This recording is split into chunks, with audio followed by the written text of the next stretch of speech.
21 indifferent, ये adjective है और इसका जो मीनिंग है उर्दू में वो है लापरवाह, और इंग्लिश में इसका मीनिंग है careless, uncaring, unresponsive, uninterested. All have same meaning. अगर आपको ये आते हैं मीनिंग तो आप कभी इनडिफरेंट लिख सकते हैं, कभी केयरलेस लिख सकते हैं, कभी अनकेयरिंग कह सकते हैं, कभी अनरिस्पॉन्सिव कह सकते हैं, कभी अनइंटरेस्टेड कह सकते हैं।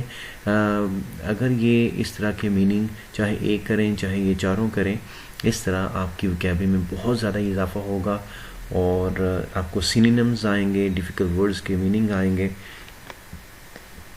तो ये आपके आइट्स के अंदर रीडिंग में बहुत काम आने वाले हैं, स्पोकन इंग्लिश में बहुत काम आएंगे। इसी तरह जो PTE है या लैंग्वेज सर्ट है, ESOL है, उसमें भी आपको कोर्सेज में बहुत ज़्यादा ये काम आने वाले हैं। और नंबर 22 है लॉफ्टी, ये भी एडजेक्टिव है और इसके दो यहाँ मीनिंग मैंने दिए हैं। पहला है वेरी हाई, बहुत ऊंचा, और आगे इसका मैंने फ्रेज़ बनाया है जैसे लॉफ्टी सीलिंग, बहुत ऊंची छत, या लॉफ्टी रूम्स या लॉफ्टी टावर्स, तो ऊंचा टावर जो है उस मीनिंग में। और दूसरा इसके मीनिंग है high moral quality. If you have a quality so you can say Lofty idea, Lofty ambitions. तो किसी की भी अच्छा आइडिया हो तो हम कह सकते हैं कि लॉफ्टी आइडियाज़, कि ये बहुत कमाल का, बहुत आला आइडिया है, ख्याल है। लॉफ्टी एम्बिशंस, बड़ा आला, बड़ा कमाल का इसकी एम्बिशन है, इसकी आरज़ू है, तो उस मीनिंग में हम इसको इस्तेमाल कर सकते हैं। नंबर 23 है रिस्पाइट। रिस्पाइट नाउन भी है और वर्ब भी है, और मैंने फिर दोनों की एग्जांपल दी है ताकि आप अंडरस्टैंड कर सकें कि वर्ब और नाउन क्या है। जैसे मैंने पहले भी अपनी वीडियो में कहा था कि एडजेक्टिव, नाउन, वर्ब, एडवर्ब, इन तमाम पे मेरी एक वीडियो है यूट्यूब के ऊपर, मैं इसमें लिंक भी दे दूंगा ताकि वहाँ भी इसकी डेफिनेशन जाने, इसके मीनिंग जाने, फिर इसकी सेंटेंस की एग्जांपल जाने। वहाँ मैंने तमाम डिटेल से दी हुई हैं, इंशाल्लाह मैं लिंक भी साथ दे दूँगा ताकि आप वो भी जान सकें। इससे अगर आप नाउन, एडजेक्टिव, एडवर्ब, वर्ब को अच्छी तरह जान लेते हैं तो फिर आप बहुत आसानी के साथ सेंटेंसेस पे ग्रिप पा सकते हैं, ग्रामर पे ग्रिप पा सकते हैं, how to speak and how to make a sentence, कैसे बनाना है, कैसे बोलना है, इस पे बड़ी ग्रिप रख सकते हैं। तो इसलिए रिस्पाइट जो है ये नाउन भी है, वर्ब भी है। पहले मैंने इसका नाउन लिखा है। रिस्पाइट का मतलब वैसे होता है वक्फा, छोटा सा जो वक्फा होता है उसको हम कहते हैं जैसे ब्रेक, जैसे स्कूल में कोई ब्रेक आती है, इसी तरह इंटरवल भी इसका मतलब है वक्फा। A short period of rest, ये भी इसका मतलब है। और फिर ये भी कह सकते हैं रिलीफ फ्रॉम समथिंग डिफ़िकल्ट और अनप्लेजेंट, किस चीज़ से आपको राहत मिल जाए। और इसका जो वर्ब है मीनिंग जो है ये नाउन है, और जो वर्ब है इसका एक मतलब है रिस्पाइट का टू पोस्टपोन, किसी चीज़ को पोस्टपोन कर देना, किसी काम को पोस्टपोन कर देना, मुलतवी कर देना थोड़ी देर के लिए या कुछ अरसे के लिए, उसको भी रिस्पाइट के माना में इस्तेमाल करते हैं।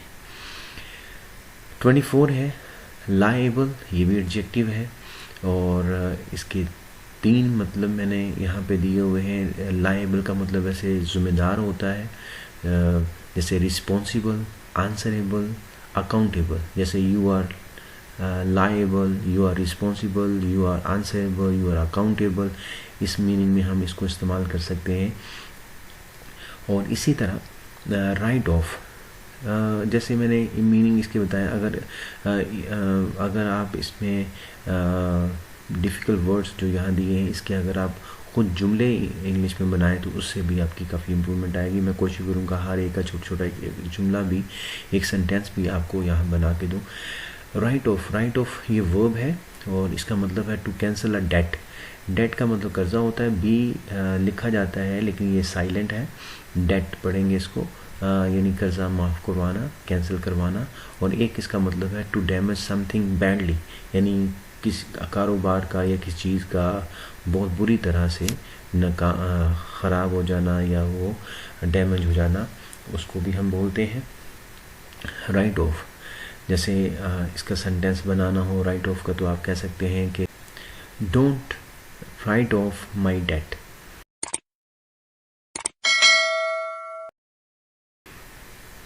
नंबर 26 है अब्रप्टली। अब्रप्टली का मतलब होता है सडनली, यानी अचानक, एंड अनएक्सपेक्टेडली, दोनों एक सेम मतलब है।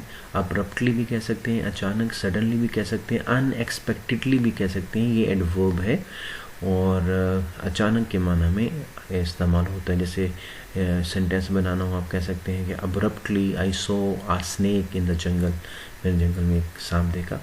प्रॉम्प्ट, प्रॉम्प्ट जो है बड़ा इंपॉर्टेंट वर्ब है। ये देखें एट द सेम टाइम ये नाउन भी है, वर्ब भी है, एडजेक्टिव भी है। तो इन तीनों की एग्जांपल मैंने यहाँ दी है और साथ मीनिंग दी है ताकि आप और अच्छी तरह अंडरस्टैंड कर सकें कि नाउन, वर्ब, एडजेक्टिव एक ही वर्ब हो, एक ही वर्ड हो, उसके तीनों या चार एडवर्ब, वर्ब, नाउन और एडजेक्टिव हो सकते हैं। तो कैसे इस्तेमाल किया जा सकता है, तो ये बेस्ट एग्जांपल है ताकि आप इसको अच्छी तरह अंडरस्टैंड करें। जैसे प्रॉम्प्ट को मैंने जब एडजेक्टिव इस्तेमाल किया है, इसका मतलब है इमीडिएट, यानी फ़ौरन। और ये भी कह सकते हैं विदाउट डिले, यानी बगैर तख़ीर के। और इसका जो देखें जुमला बनाया है ताकि एडजेक्टिव आपको एडजेक्टिव में इस्तेमाल, जुमले में इस्तेमाल करें। एडजेक्टिव को कैसे करते हैं, जैसे she gave a prompt reply, उसने एक फ़ौरन जवाब दिया। तो ये देखिए एडजेक्टिव यहाँ इस्तेमाल हुआ है। और फिर इसको मैंने वर्ब इस्तेमाल किया है। इसका मतलब होता है वर्ब के माना में टू असिस्ट, यानी इसरार करना। टू इंसाइट, यानी इसरार करने के माना में आता है, मजबूर करने के माना में, इसरार करने के माना में आता है। जैसे मैंने यहाँ पे इसका सेंटेंस बनाया है, डोंट प्रॉम्प्ट मी, मुझे उकसाओ ना, मुझे यानी मुझको इसरार मत करो। तो ये इस माना में वो में आएगा। और फिर इसको मैंने नाउन के माना में भी लिया है, जैसे एन एक्ट ऑफ एनकरेजिंग, यानी जो हौसले का जो अमल होता है उस माना में भी हम इसको लेते हैं। जैसे प्रॉम्प्टर, यानी उकसाने वाला भी कह सकते हैं अच्छे माना में, और ये भी कह सकते हैं हौसला बढ़ाने वाला, प्रॉम्प्ट। और इसका मैंने सेंटेंस लिखा है, he started with a simple prompt, उसने बड़ी सादा हौसले के साथ ये काम जो है शुरू किया। तो इस तीनों मीनिंग में मैंने यहाँ पे बताया कि ये नाउन भी है, एडजेक्टिव भी है, वर्ब भी है। 28 है अल्टीमेटली। अल्टीमेटली एडजेक्टिव है, इसका मतलब है आखिरकार, eventually, in the end, finally, all have same meaning। इसी तरह कंपैशन, कंपैशन ये नाउन है। और अक्सर इस पे भी कभी हम बात करेंगे कि अक्सर जिसके एंड पे TION या ION आ जाता है वो नाउन होता है अक्सर, यानी 80-90% ऐसा होता है। जैसे और इसका मतलब है हमदर्दी, काइंडनेस भी कह सकते हैं, सिंपैथी भी कह सकते हैं। ये दोनों मीनिंग में सिंपैथी और काइंडनेस के मीनिंग में इस्तेमाल होता है। लास्ट है स्टोंच। स्टोंच जो है ये एडजेक्टिव है और बड़ा इम्पोर्टेंट वर्ब है, ये इम्पोर्टेंट वर्ड है ये। जैसे very loyal and very committed, यानी बहुत ही वफादार, बहुत ही कमिटेड किसी के साथ, यानी स्ट्रॉन्ग इन ओपिनियन, अपनी ओपिनियन बड़ा स्ट्रॉन्ग होता है। टू, जैसे यहाँ मैंने ये इडियम है टू स्टॉन्च स्पोर्टर, यानी पक्का स्पोर्टर और यानी वफादार स्पोर्टर। और इसका मतलब डेडिकेटेड भी होता है, ट्रस्टी भी होता है, फेथफुल भी होता है, डिवोटेड भी होता है। इन तमाम मीनिंग में ये इस्तेमाल होता है वफादार के माना में। और जो बड़ा इत्माद वाला होता है उस मीनिंग में इस्तेमाल होता है, जैसे मैंने यहाँ मतलब ही यहाँ बयान किया है इसका। लास्ट में तमाम व्यूअर्स से मैं एक रिक्वेस्ट करूंगा कि मेरा जो यूट्यूब चैनल है WSH शेयरिंग, प्लीज़ इसको सब्सक्राइब करें, लाइक करें, शेयर करें, आइकन बेल पे प्रेस करें ताकि ऑल पे जाकर जब इस पर क्लिक करें तो ऑल का वर्ड आएगा, तो उस पर क्लिक करें ताकि मेरी सारी वीडियो आपको मिल सकें जो आने वाली पे वो भी। और इसी तरह फेसबुक पर जो मेरा पेज है spoken English grammar PTE and IELTS के नाम से, इसको भी फॉलो करें, शेयर करें।